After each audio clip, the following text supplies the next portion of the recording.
people were visibly watching this person who was having difficulty returning to shore because of the rip and was holding on to the pier at the time. The rescue services came out, both ocean rescue and the UAV side. But because UAV could just reach them a little bit quicker, the UAV came out, dropped 2 rescue devices to the gentleman, and they self-rescued. You're listening to the Drone Radio Show podcast, the show about drones and the people who use them for business, fun, and research. Hosted by Randy Goers. Hello, everyone. This is Randy Goers, and welcome to the Drone Radio Show podcast, episode 432. How are drones transforming water rescue operations?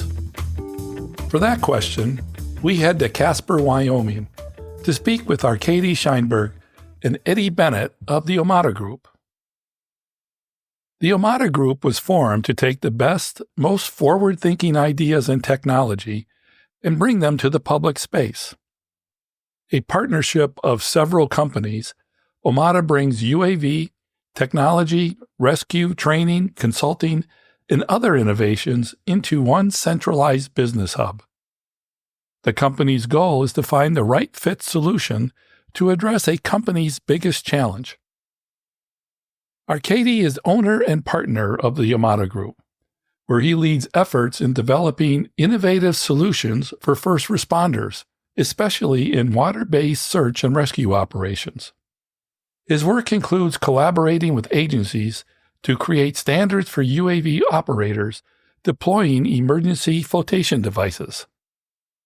Under his leadership, the Omada Group has also formed strategic partnerships with distributors in the fire, water safety, and drone industry, as well as some strategic partnerships with manufacturers like BRINC Drones to offer comprehensive drone rescue solutions. Eddie is a 30-year veteran of manned aviation and a former aircrew for Queensland Police in Australia. He is also a leading expert and innovator in the autonomous vehicle industry, who has also served on NASA working groups for air mobility as a public safety expert. Furthermore, he is the founder and driving force behind Complete AUV. Eddie specializes in creating cutting-edge solutions for manned aviation programs, search and rescue, and commercial applications. In 2018, 2 teenage boys swimming off the coast of Australia, struggling to make their way back to shore, were saved by a drone that had dropped a self-inflating rescue pod into the water. This was the first of its kind rescue mission of swimmers by an unmanned aircraft. Advancing the use of emergency flotation devices in drone rescue missions is one of Omada's core objectives. In this episode of the Drone Radio Show, Arcady and Eddie talk about the Omada Group, emergency flotation devices, and how this technology can help save lives using drones. But before we hear from Arcady and Eddie, I want to take a moment to thank you for your continued support. Every episode is crafted with you in mind, and your generous donations are what make this podcast possible. Whether it's the cost of a coffee or a larger contribution, your support helps cover the production costs and keeps it going. Donate today and be a vital part of the podcast's continued journey to greatness. And for a limited time, if you donate $100 or more, you'll receive an official Drone Radio Show coffee mug. To donate, head over to droneradioshow.com/donate. And if you haven't already, please subscribe to the podcast on your favorite platform and leave a rating and review on iTunes. It really helps improve the visibility among the thousands of active podcasts out there. And if you've got a great drone story to share, I'd love to hear from you. Contact me at randy@droneradioshow.com. Now let's learn how drones carrying emergency flotation devices are transforming water rescue operations with Arcady Shteynberg and Eddie Bennet of the Omada Group. Let's pick up the interview with Arcady and Eddie introducing themselves. My name is Arcady Shteynberg. I'm one of the owners of Omada Group, and our company has been around since 2018. A high-level overview of what we do is we're a bespoke solutions company, and our primary clients are first responders, both in the municipal and the federal space. And I've been working with Eddie since actually before that, but I'll let him kind of give his little shtick in as well. Eddie Bennet, have been in aviation now for just over 40 years, predominantly in crewed aviation with helicopters, and I moved into unmanned aircraft in 2015.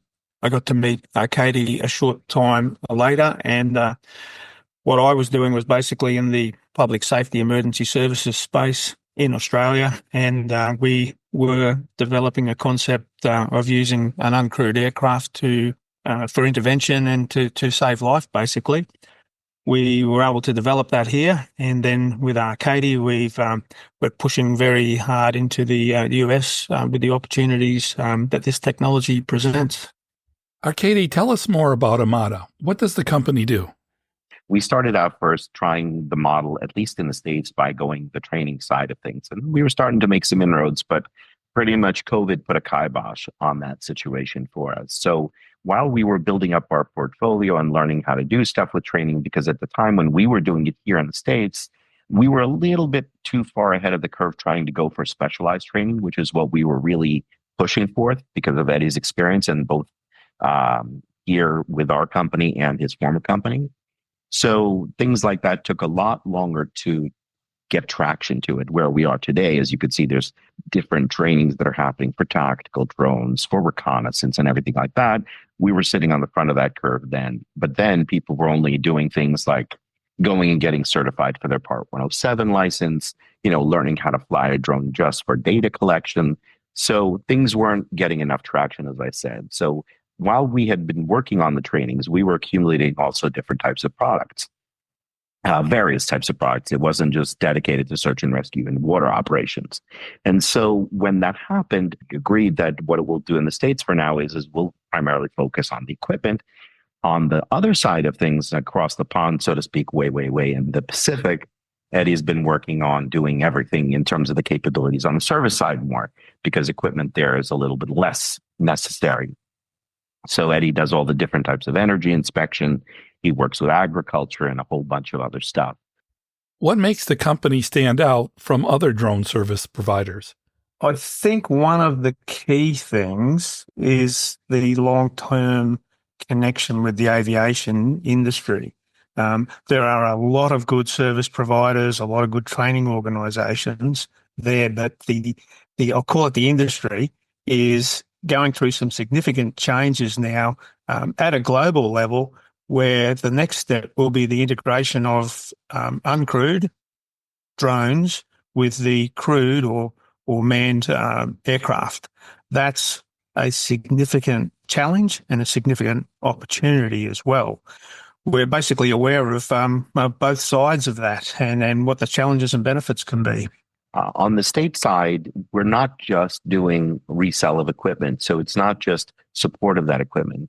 As we spoke before, there is a lot of bespoke solutions. So it's really working very intimately at times with clients to understand the solution sets, the mission sets, and then figuring out how we can come to some kind of equipment, let's say, package, best way to describe it, that would allow these agencies to maximize what they're trying to accomplish. I mean, in some cases, let's say we're just simply retrofitting lighting sources for flotation equipment because they might just need something for a night mission. In other cases, we've done more complex solutions that have involved even, for example, rescue baskets for aviation crews. So between having SMEs in the different spaces and also through our own, I guess you could say, employees, we have one in-house design, we can actually now create some solutions almost. And so it's just kind of whatever it might be that a client needs. We'll attempt to do it ourselves or sometimes bring in other outside partners to help make it work. One of the key products that Omada distributes is an automatic emergency flotation device, which can be delivered via drone. It's called the Rest Tube Automatic Flotation Device. Can you tell us about it? We are not actually the manufacturer of this. We didn't develop this product, but this is one of those products that I mentioned that we have some exclusivity with in the US. This equipment has been around since 2012. Manufacturer is based out of Germany, and why we call it emergency flotation device, it doesn't yet have the US Coast Guard approval. It's the drone implementation with this equipment is why it's been taking hold so quickly. The devices themselves have two different size types for the professional line. One is the automatic, which is the one you mentioned. And then there's now a new one that we rolled out called the Automatic Pro. And the smaller device is a 240 gram device. The larger device is a 558 gram device. And that's a 0.5 and a 1.2 pound device, respectively. We're talking about a device that could be flown on something as small as a Mavic or something as big as, let's say, an M350 or even bigger. And then you have multiple payloads. And the fact that you have at least something that can provide flotation in a rescue scenario or getting something to somebody immediately before you have an intervention by an actual live rescuer, it creates that window of time that may not have been afforded to them if you were just doing a direct intervention rescue. How does it inflate? It uses CO2 cylinders. We're talking about a standard type 16 gram device, the stuff that's used in airsoft or paintball. It's the smaller of the 16 gram devices for the automatic, but a slightly larger CO2 cylinder is required, obviously, for the Automatic Pro at a 38 gram device. But again, small little things that can help one person for the smaller device or upwards of even 4 to 5 people for something as big as the Pro. How does it work? I mean, how does it actually deploy in the water? The automatic inflation device has a water actuator on top that as soon as it hits the water and is immersed in the water, it dissolves a crystalline, basically, pin that pushes, call it a lancet, into the CO2 cylinder. And then it automatically inflates. The drone drops via a payload deployment system or payload drop system. Some people even just know them as droppers. And these things themselves are becoming a very, very important tool for the first responder space. Outside of we're just talking about water flotation, nowadays there's companies that are using this or agencies that are using this payload system for dropping Narcan. They can drop a defib device. They can drop a first aid kit. They can drop ammunition to police officers in a hostage standoff or whatever. So those things are becoming even critical pieces. But alluding to the point, of course, specifically to what we do with the rescue product, it's going to be the dropper that drops the automatic device into the water where it will inflate. Have the devices been used in real life situations? The first recorded rescue, world's first rescue by drone, happened in 2018 in Australia. And we have the second, let's say, recorded real rescue by drone that happened just this past year in May. So I'll let Eddie tell the story about the one in Lennox Head. I just want to go back to 2015. Because of my involvement with rescue medical helicopters, I got asked to develop a capability using a drone that could deploy a flotation device to allow someone to stay afloat in the water until somebody came to rescue them, or they could self-recover back to a beach or shoreline. At that time, the drone didn't exist. The payload delivery device, the payload or the inflation device didn't actually exist for a drone. None of the training existed. The pilot skills weren't there. So it was a blank sheet of paper to do this. And there were many things that had to come together. And in using these devices such as ResTube, we did 2 years of trials with them to actually get it correct to be able to use this from a drone. And in 2018, we were successful in deploying the device to 2 people who were in quite large surf off the coast of Australia. They actually held onto it, stayed afloat, and recovered back to the shore themselves at the time that the lifeguard service arrived. Without that flotation to keep them afloat or help them get back to the shore, probably would have been a different outcome. So it took several years of testing, and we had a lot of failures in that time in the actual device itself because of the environment we were putting them in and hanging them from a drone, but just in the techniques and the training and the skill level required to actually get it deployed to a person who was in a time-critical situation where their life's at risk. So from there, we've been able to develop much better systems in terms of the rest tube device, the capability of deploying it, the actual drones and the training. So it's been a bit of a long journey over the years, but now it's a very, very efficient capability that uses several products to come together with a high level of capability to have that intervention to save life in an aquatic or water-based environment. Advancing the use of emergency flotation devices in drone rescue missions is one of Omada's core objectives. In 2018, two teenage boys swimming off the coast of Australia, struggling to make their way back to shore, were saved by a drone that had dropped a self-inflating rescue pod into the water. This was the first of its kind rescue mission of swimmers by an unmanned aircraft. Eddie, can you describe the situation and how the swimmers were saved by the drone? 2018, Lennox Head, which is on the east coast of Australia, it was at a time just after we'd had a tropical cyclone, which is like a hurricane, and quite large seas, 3 to 4 metre seas, and two young guys had got washed out from the beach and couldn't get themselves back to the shore. They were at risk of drowning. They'd been there for 15 minutes. The drone basically was flying along and doing a surveillance patrol and saw them and was able to deploy the flotation device to them and alert the lifeguard service. Who flew the drones? It's the equivalent of the US lifeguard service here. It's called Surf Lifesaving Australia. It was being operated by them as part of their coastal patrol network.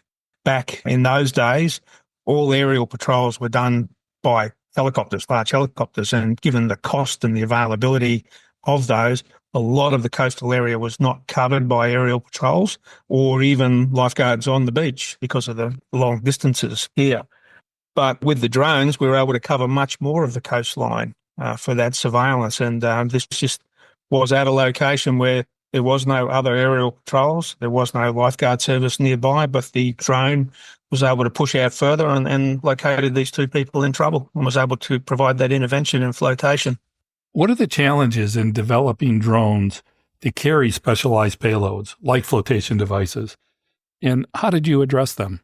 When we first started, there weren't any drones available that we could identify that were capable of carrying these type of things. So we had to develop that whole carrying or payload delivery system. And then part of the standard operation was to carry the flotation devices. How have drones expanded the reach and effectiveness of lifeguard services, especially in areas without traditional coverage? So the aerial patrols by the drones are predominantly not in the areas where we have traditionally have a lifeguard based. It provides that aerial surveillance in areas just beyond that or longer distances. People don't always swim where there's a lifeguard service. That's one of our challenges here and in many parts of the world. So the drone and the rescue capability allows a greater coverage, a much bigger area at a more cost-efficient base as well. Arcady, you mentioned there was a second rescue example here in the United States.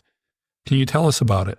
The one thing I wanted to just clarify, in 2018, we were not using the rest tube equipment at that time with Surf Lifesaving. Those were different devices, but they were equally competent at the time, obviously devices that helped make that rescue.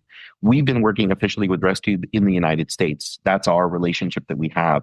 Those were different relationships with a different company. So that wasn't ResTube equipment, but ResTube analogous equipment, I guess you could say. Now to fast forward into 2024, May 16th, Oak Island is North Carolina. So there actually it was ResTube devices that have been used. And generally speaking, most payload drop systems out there are using, like I said, the ResTube systems because of the lightweight capability that these things can provide. So what happened was that it was kind of similar. The gentleman who had been swimming at this point was fatigued. And in Oak Island, you have a pier. So what ended up happening was that people were visibly watching this person who was having difficulty returning to shore because of the rip and was holding on to the pier at the time. The rescue services came out, both ocean rescue and the UAV side. But because UAV could just reach them a little bit quicker, the UAV came out, dropped two ResTube devices to the gentleman, and they self-rescued. So the gentleman was saved. We tried to create a little bit of attention around it back in May. Not much of a story picked it up. But then in July, fortunately enough, on this program, Sunday Night News, National News, Eyes on America. It was picked up and it was actually discussed. So it was really fantastic to bring more light to that. So between that, having our FDNY fantastic partners using this equipment and readily posting on social media, talking about it when they're out there on flights, the NYPD, fantastic. We've dealt with, obviously, Deputy Commissioner Kaz Daughtry of Operations, who's talked about it on the news readily, gone on different programs, discussed what they do in their beaches, and our other fantastic partners out there we work with in state parks, in the Texas military, in the DPS using it. There's many agencies that are using it. Eventually, we're going to have some type of a, let's say, candid situation, Randy, where it's not going to be a rescue that's self-rescue. It's going to be somebody who truly is in a extremely, extremely dangerous predicament, and some kind of flotation device will be deployed to kind of prevent that from happening and taking it into a much more serious course of action. I saw something on the website about portable extinguishers. Is that another drone payload? We explore some products that are deliverables via drone. So the portable extinguisher is something that's still in the works that we are testing. It is an available option. What we've been working with this company Element, and obviously we're working with some of our partners to test, is just how feasible it could be or beneficial it could be to bring these types of devices. So this is kind of still a work in progress, let's say. It's a real product and it has a use, but we're really trying to test whether or not it will be useful enough to be deployed from a drone, let's say, for somebody that could be stranded offshore on a boat that has a fire. And if they jump in the water, fine, they have the PFD, but maybe they can extinguish it. And maybe they will not have to jump in the water afterwards, but just have to be towed in. So we're exploring different tools constantly, looking at unique products that we'd like to bring forward, and not just the standard type of here's A or here's B and here's C kind of options, like I said in the beginning, because we want to be able to help our agency partners use things in different ways, including things like, for example, chimney bombs, for example. What that really is just something that could be deployed from a drone and it's dropped into a chimney to extinguish a potential fire hazard. So extinguishing a flame like that doesn't cause it to get out of control, and at the same time helps the firemen to control the fire much easier from inside, let's say. So this is the kind of stuff that we like to work with. This is the kind of stuff that the space that we explore and look for more options to continually bring forth to our agency partners. What's your approach to identifying other potential payloads? Part of the things that we do, Randy, of course, is explore the industry. So we try to go down into some of these specialized things. For example, we went in the past to UTAC, which is down in Georgia, run by FlyMotion, which brings together both capabilities and it brings in the clients. And then LIDA runs some fantastic programs, Drone Responders, which is a nonprofit, fantastic we worked with, and love to go to their shows because we get to meet some of these specialized pieces of equipment at times, and at other times we'll see obviously agencies. And in talking constantly to both our partner agencies, but and or potential agencies that even talk to us, sometimes they're just going to ask a question. And through the question, the most important thing, Randy, is that allows the opportunity for us to sort of really expand our horizons and think about, you have a problem, because that's really what the best businesses do. You have a problem. Who's going to solve it? Is there somebody out there that's solving this? No. Is this a capability that we can take on and possibly solve through some of our assets? Maybe, maybe not. But this gives you the room to explore those types of spaces that we're talking about. One of the key things is understanding what the capability can actually achieve. Not just technical capability, it's capability of the operator and what they do with that technical equipment. It's understanding what the problem is as well. If we actually understand what the issue may be that people are trying to solve, that's our strength, is that we can help integrate this technology in to help get a solution for them. We've been very successful here in some of the areas of application that very big, well-developed organizations that don't even know about the baseline capabilities of unmanned or drone-based technology. And once you expose that to them, then they go, well, wow, that's wonderful. Can it do this? Well, sure. But when you say, can it do this? That's when you get into the detail of how you're actually going to solve that problem or that issue for them to get the benefit. And the benefits across that are, of course, the capability, the time saving, the cost saving, the better operations, and how this technology, which is constantly evolving, it's changing on a daily basis now. This is not about the actual technology. It's about how we actually integrate that into organizations to help them enhance their businesses. How are you involved in developing standards or best practices for using drones? In the process of everything, and now where we are today, we're working to facilitate a training standard that can be utilized by agencies for specifically flotation devices and corresponding equipment. And we're doing this in conjunction with drone responders and supporting agencies who are already using, let's call it flotation devices or rest tubes, and B, agencies who are interested in using this, but have some, let's say, water-based search and rescue programs or maritime experience. So we're in the process of we have written a standard based on our experiences, based on what Eddie's done in the past with other agency implementation, based on a whole slew of things. And now what we're trying to do is refine this document so that in the future it can be distributed, provided to different agencies, so that way they can start to either literally follow a checklist of how do we build a search and rescue program with drones for water interventions, or for agencies who are already really robust in this, just kind of saying, hey, keeping this kind of methodical documentation list, this is what we would like you to adhere to in the future. So that way, anything goes wrong, you already have pretty much a skeleton of what you need as a framework. So that way you don't have to reinvent the wheel. So it's fruitful relationship going in every direction, because this is only going to continue to expand. It's going to get bigger. And as we saw with NIST was the first phase, which happened at the federal level, was huge because it allowed for some kind of oversight, which allowed for people to try to standardize things and start to present things. And as you could see, agencies have adopted this wholeheartedly.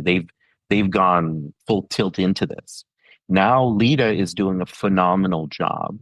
They are developing a tactical UAV standard. So helping agencies with indoor tactical situations, closed, confined spaces, what the SWAT teams might need to do. Those guys are, doing a phenomenal job, and I'm only proud of working with them at times, LIDA, in certain capacities. So we were working on this before the tactical standard, but it just shows you how aligned everyone is, how sort of the unified thinking is that there needs to be things out there to make the pathways for agencies easier, to make things better and more quickly adopted by giving these frameworks out. What challenges remain in achieving widespread adoption among emergency services? When we started, and I'll go back 10 years, the first drone that we used was about 3 meters long to carry a little inflating device, because that's the only thing that we could identify back then that had the component parts we wanted for it, and it was extremely expensive. Now, that same capability can fit in a little bag in the boot of a car, and the cost is significantly less. So when you look at it, and I'll come specifically to the flotation devices, if you have the opportunity with someone who's not trained or confident to actually jump into the water and swim out to try and get someone and return them to shore, well, then we have this capability that could be in the trunk of every operational vehicle that could deploy a flotation device, with reducing that risk to that responder significantly, and it provides time. So that's some of the things that this can do to help. If it's a land-based search and rescue, you get those observation capabilities, you get the ability to have more of the units for less of the cost. It's expanding so much in Australia now that all the emergency services for search have access to drone-based capability because of the lower cost base, the high-definition images that can be gained now, and the reduction of risk of actually people walking through bush areas where you can fly over and now try and locate people as well. So it gives you greater capability, less cost, less risk to everybody, and gets your situational awareness up very quickly to a much higher standard, which is fundamental to be able to make those decisions. See what's going on. Well, you can do that out of the trunk of any car now and get that initial response. Now, that's not saying that these things are going to replace helicopters or manned aircraft. I'm not saying that at all, because there's a high level requirement for that still. What I'm saying is it gives you that initial first hit very quickly to help make your decisions. Basically, it's a tool that pretty well anyone can have access and use now at that low cost base. Arcady, you want to add to that? There's probably, I think, between 15 and 17,000 roughly police agencies across the United States, and about 27,000 different agencies of firefighters across the United States. Adoption rates are somewhere between 3% roughly for police services, and only about 1 to 2% for firefighting services. So we're really still not even in the critical adoption phases of this mass adoption. So there's still a lot of room for growth in this sector for them to be able to start using these tools. The more these agencies really have the opportunity to adopt, and I would wholeheartedly support this at a federal level if I could, if I had a magic button to push that gave allocations, that every single firefighter agency, every single police agency would have the ability to have this equipment. They should have it, because then it readily scales up the opportunities of how much they can do. But at the same time, what it allows for is the real, true allocation of resources properly and de-escalation. So, somebody is called out, you're not sending a police unit actively to something that could potentially be a problem, which isn't. You're sending a drone as a quote unquote, as they're talking about nowadays, first responder to review and assess the situation based on the operators. And then they can de-escalate and move away and move resources in a better way, especially in places right now that have, drawn down law enforcement sizes, that have drawn down fire services, that don't have enough people because people left, people were pensioned, whatever it might have been. These tools have become absolutely the most invaluable things. These tools have become so critical to first responders that we can't take them away. We have to plunge deeper into this, give them the opportunity to have these tools readily and make it accessible. And that, in my mind's eye, is what I think would be the way to support these high stakes environments, by actually giving them more of these tools out there to use. One thing that I've noticed is that a drone is the new mobile phone. By that, I mean, when I look at people who now go out on jobs, in their kit, they carry a laptop or a tablet, a mobile phone, and many of these jobs now, not just in public safety, engineering, marine science, any of those things, they're carrying a drone as well, because it provides them another tool to help them get their job done quicker and more cost efficiently as well.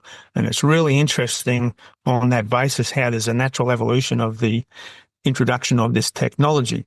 There is, of course, levels of resistance to it and people saying about privacy and those type of things.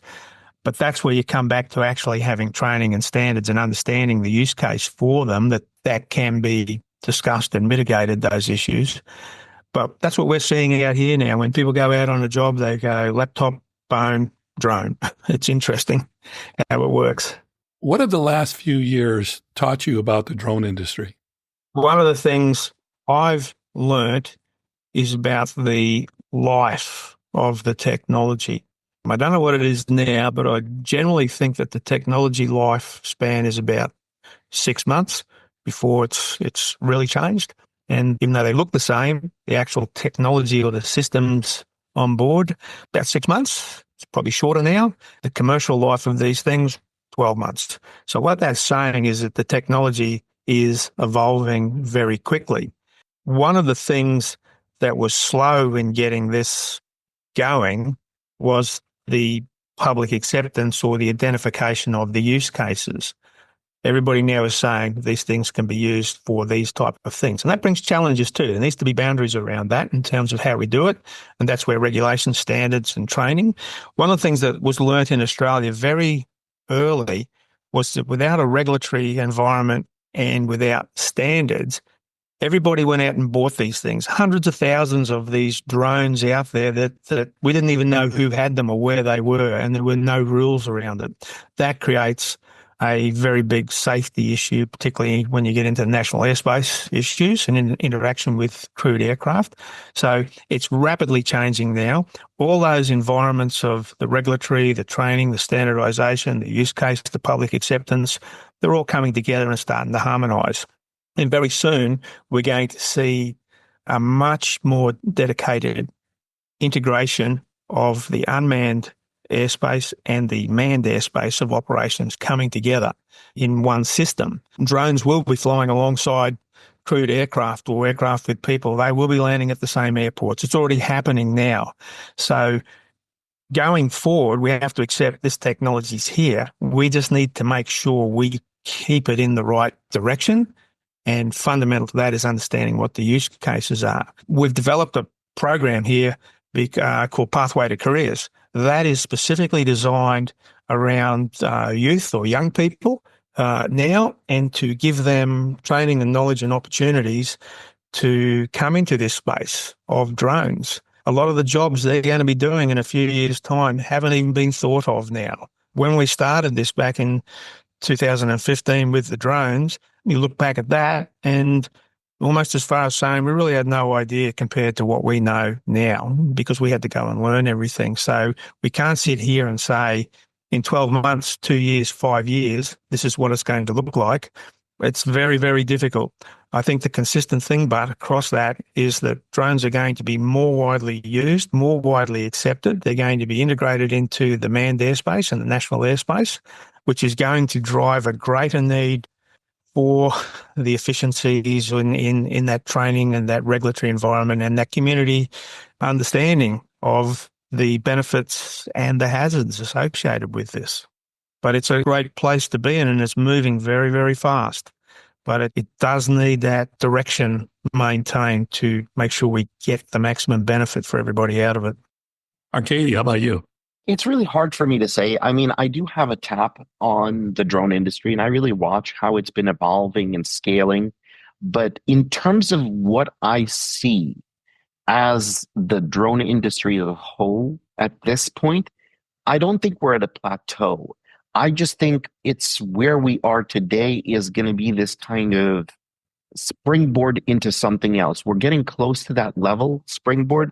But I think at this point, really, we are at kind of a somewhat plateau in the industry, because here's the thing, right? You had quadricopters before, you had hexacopters, you have 8-copter, you have this one, you have that one. They had this gimbal, now they have this gimbal, they have this camera, now they had a thermal, then now it's a more refined thermal. The way I see the industry is that we're kind of reaching that point where it's becoming saturated and just replicating in different ways. It's not really making any new jumps in terms of the hardware, because the drone is the drone. Either you're going a very specialized solution for something, or you're grabbing something off of the commercial off-the-shelf product and using it for a capability. So from the standpoint of where we are in the industry, I believe we're kind of level at this point.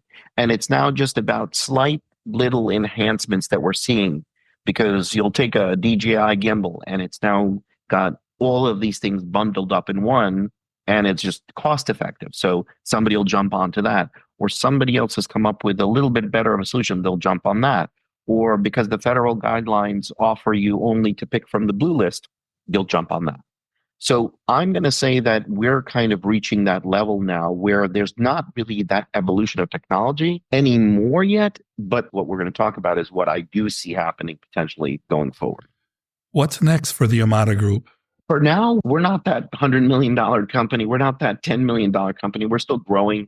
I wouldn't call us foundling anymore, but we're growing, and we're trying to process the different things that are happening in the industry rapidly and changing. So we're kind of being very mobile still as to what we're doing because of some of the opportunities that are presented to us.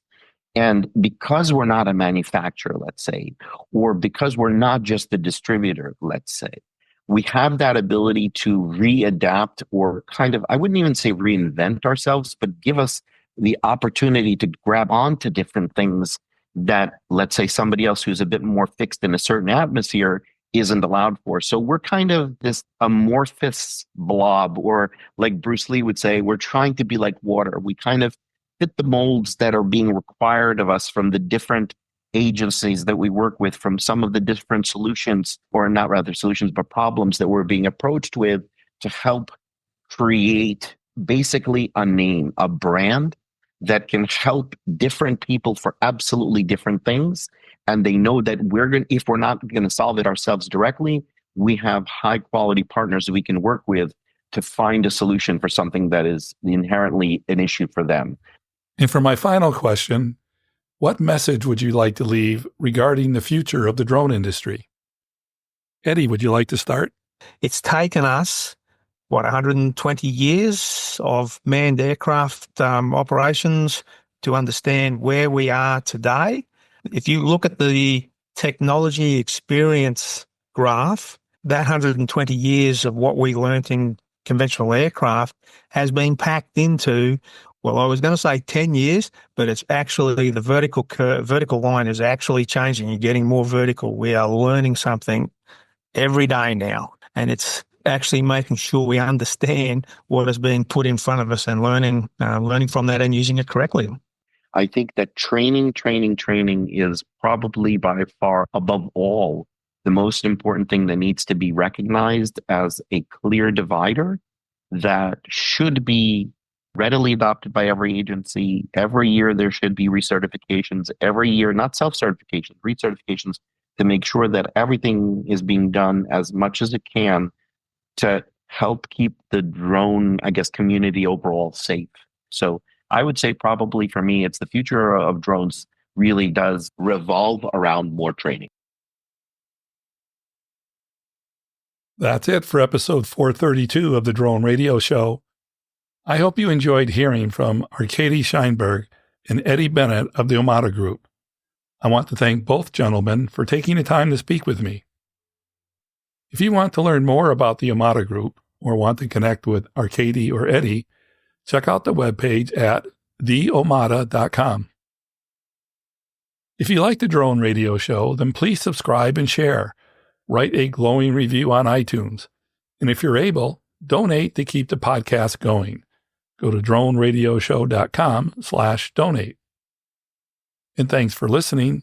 Your support means a lot to me, and I hope you'll listen to more episodes of the Drone Radio Show podcast to hear how others are using drones for business, fun, and research. For the Drone Radio Show, I'm Randy Goers. This has been the Drone Radio Show podcast. More information on today's show can be found on our website at www.droneradioshow.com.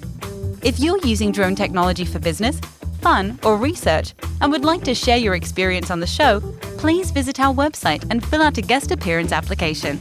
And don't forget to follow us on your favorite social media channels.